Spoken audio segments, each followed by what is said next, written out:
My name is Daniel Carter.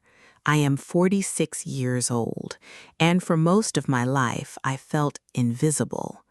People walked past me every day without looking into my eyes. They only saw my torn coat, my dirty hands, and the cardboard box I carried through the freezing streets. They never saw the man inside. Today, everything is different. I wear a clean black suit. I work in a large office in downtown Chicago, and I help homeless people rebuild their lives. But none of this would have happened without one terrible winter night, one frightened child, and one small act of kindness that changed my future forever. I do not remember much about my childhood except the cold. My parents were extremely poor, and we lived inside a broken wooden shack near the edge of the city. During winter, icy wind entered through the cracks in the walls, and sometimes we slept together under one thin blanket just to survive the night. When I was 8 years old, my father took me to a crowded bus station during a snowstorm. I still remember the way his hands trembled as he placed a small orange into my palm. "Wait here, Danny," he whispered softly. "We will come back soon." His eyes were filled with tears, though I did not understand why at the time. I sat quietly on the hard bench and slowly ate the orange piece by piece so it would last longer. I waited the entire day. Then I waited all night. I watched buses arrive and leave while strangers hurried past me in heavy winter coats. I thought my parents would return at any moment, but they never did. After 3 long days, I finally understood the painful truth. They had not forgotten me. They simply could not afford to keep me alive anymore. That realization broke something deep inside my heart. From that moment on, the streets became my home. I slept in abandoned buildings, behind restaurants, and under bridges. Sometimes I searched trash cans for food, and sometimes kind strangers gave me soup or old clothes. I never went back to school after first grade, but I desperately wanted to learn. I taught myself to read using dirty newspapers that blew through the streets. Every time I discovered a new word, I felt proud of myself, even though nobody else noticed. Life on the streets hardened me, but it never turned me cruel. I made one promise to myself when I was still a child. I would never steal, and I would never hurt innocent people, no matter how hungry I became. Many nights I went to sleep with painful hunger twisting inside my stomach, yet I refused to take what did not belong to me. I wanted to remain a good man, even if the world treated me badly. As the years passed, I survived by doing small jobs. I carried heavy boxes at markets, cleaned car windows, swept sidewalks, and unloaded delivery trucks. My body grew strong, but my opportunities never improved. Employers did not trust homeless men. Without education or an address, I was always replaceable. By the time I turned 45, I owned almost nothing besides an old coat, a backpack filled with worn clothes, and a large cardboard box that protected me from the freezing ground during winter nights. People often treated me like garbage. Some covered their noses when I walked by. Others shouted insults and told me to disappear. Their words hurt more than the cold, because deep inside, I still wanted to belong somewhere. I still wanted someone to see me as a human being instead of a problem. Most nights, I walked through the city feeling like a ghost nobody could see. Then came the worst winter I had ever experienced. The snow in Chicago that year was relentless. Freezing wind roared through the streets day and night, and the temperature dropped far below zero. One Tuesday evening, I found shelter behind a bakery near a dark alley. The warm smell of fresh bread drifted through the air and made my empty stomach ache painfully.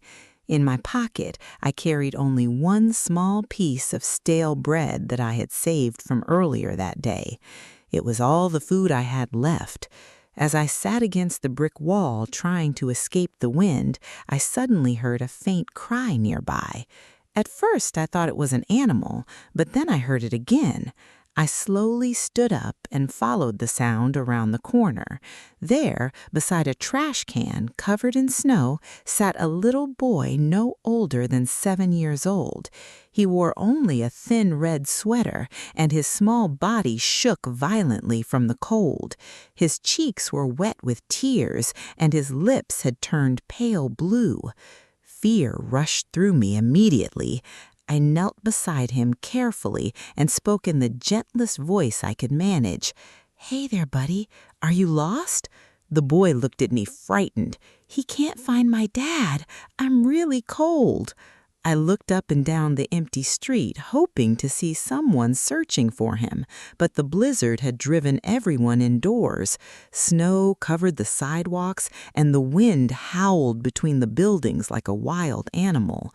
No police cars passed by, no pedestrians appeared. The city suddenly felt empty and dangerous. The little boy wrapped his arms around himself and shivered harder. "I'm hungry, too," he murmured weakly.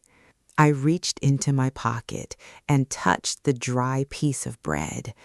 My stomach burned with hunger, and for one selfish moment, I considered keeping it for myself. But then I looked into the child's frightened eyes and remembered the terrified little boy I once was at that bus station many years ago. I knew exactly what loneliness felt like. I knew what it meant to believe nobody was coming back for you. Without another thought, I handed him the bread. "Here," I said softly, "eat slowly." The boy devoured every crumb, while I forced myself to ignore the sharp pain in my empty stomach. Watching him eat somehow made me feel warmer inside. For the first time in many years, I felt useful. The storm quickly became worse. Snow blasted into the alley so fiercely that it felt like tiny knives cutting into my skin. I realized the boy could freeze to death if we stayed exposed much longer. I grabbed my cardboard box and pushed it against the brick wall to block some of the wind. "This is our castle tonight," I joked weakly. The child looked at the box and gave a tiny smile. "A castle?" "That's right," I replied, "and I'm the guard protecting it." I wrapped my old coat tightly around his shoulders and helped him climb inside the box. Then I sat directly at the entrance to shield him from the freezing wind. My thin shirt offered almost no protection against the cold, but I could not let the boy suffer. Every gust felt like ice driving into my back, yet I remained there hour after hour. The boy told me his name was Ethan. He tried to stay brave, but I could hear fear trembling in his voice each time the wind screamed through the alley. To keep him calm, I told him funny stories about imaginary kings living in cardboard castles. Sometimes he laughed quietly, and hearing that laughter gave me strength to keep going. As the night dragged on, my body slowly became numb. I could barely feel my fingers or toes anymore. I knew sleeping would be dangerous, so I forced myself to stay awake by singing old songs quietly under my breath. Several times my eyes closed for a second before I jerked awake again. I kept repeating one thought inside my mind: stay awake, protect the boy.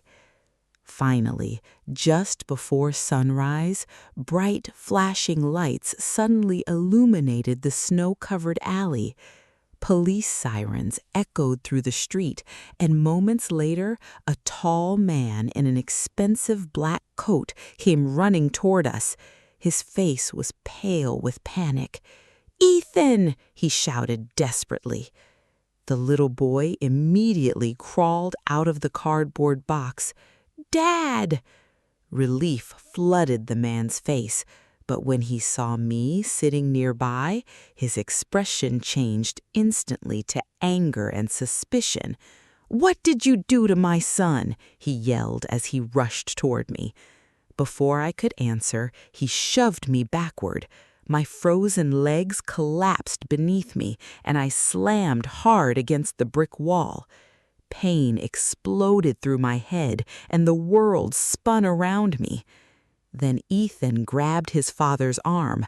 "No, Dad!" he cried. "He saved me. He gave me food and his coat. He stayed awake all night so I wouldn't freeze." Everything suddenly became silent. The man slowly looked around the alley.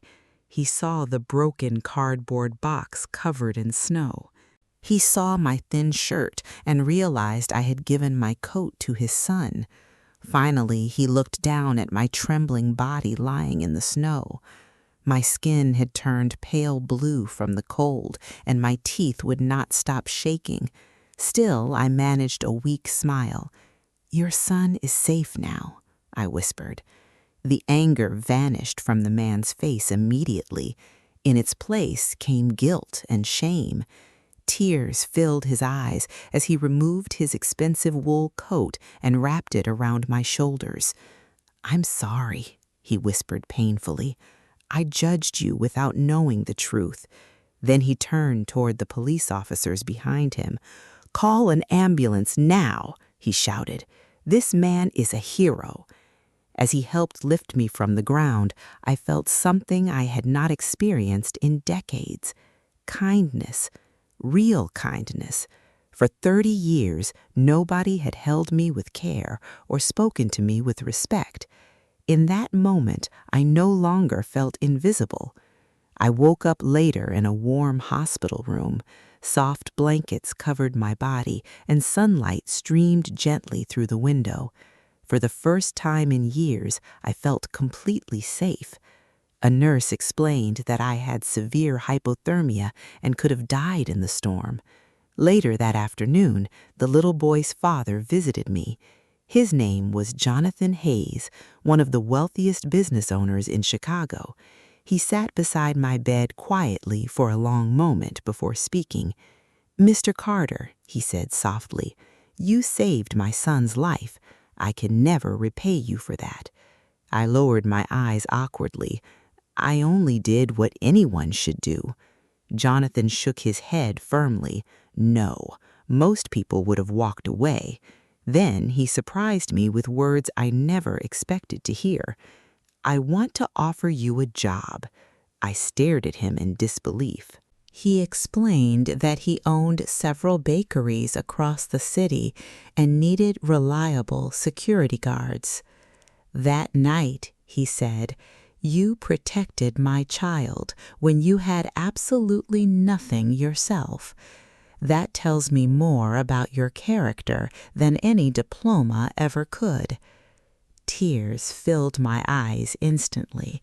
Nobody had trusted me in a very long time. "But I'm not educated," I admitted quietly. "I barely know how to write."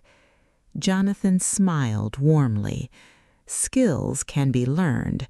Good character cannot." That single sentence changed my life forever. A week later, I began work at one of Jonathan's bakeries. Wearing a clean uniform for the first time made me feel proud beyond words. I stood straighter. I smiled more. Customers greeted me kindly, and children waved when they entered the bakery. Slowly, I began to feel human again. I worked harder than anyone else because I was terrified of losing my second chance.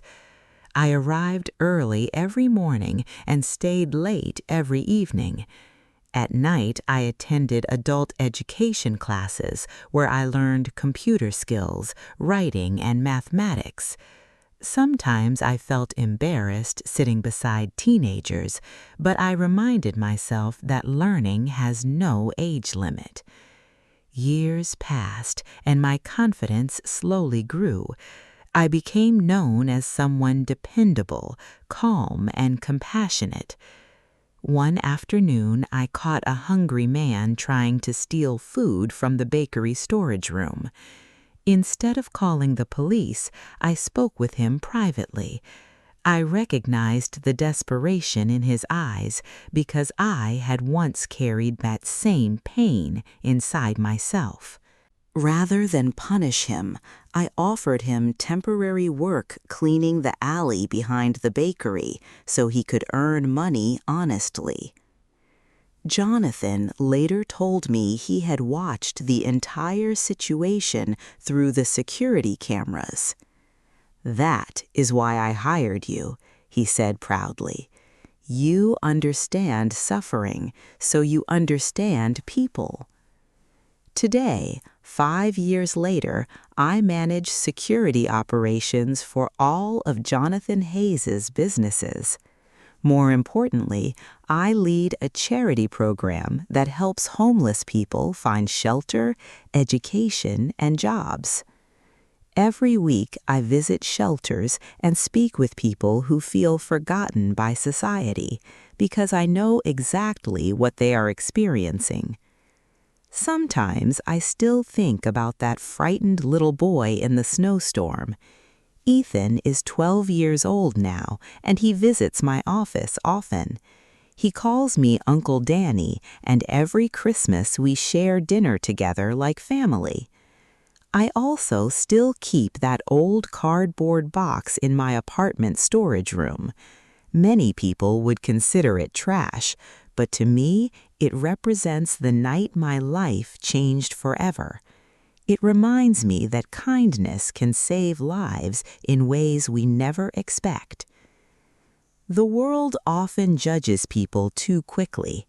Many see dirty clothes and assume weakness or failure. But real character cannot be measured by money, appearance, or education. Sometimes the strongest hearts belong to people who have suffered the most. My life taught me 3 important lessons. First, never judge someone without knowing their story. Second, kindness given during difficult moments can change a person forever. And finally, your past does not decide your future. No matter how broken life feels today, tomorrow can still bring hope. Somewhere around you right now, there may be another person who feels invisible, just like I once did. A small act of compassion could become the beginning of their new life. Thank you for listening to my story. And remember this, even during the coldest winter, kindness has the power to create warmth.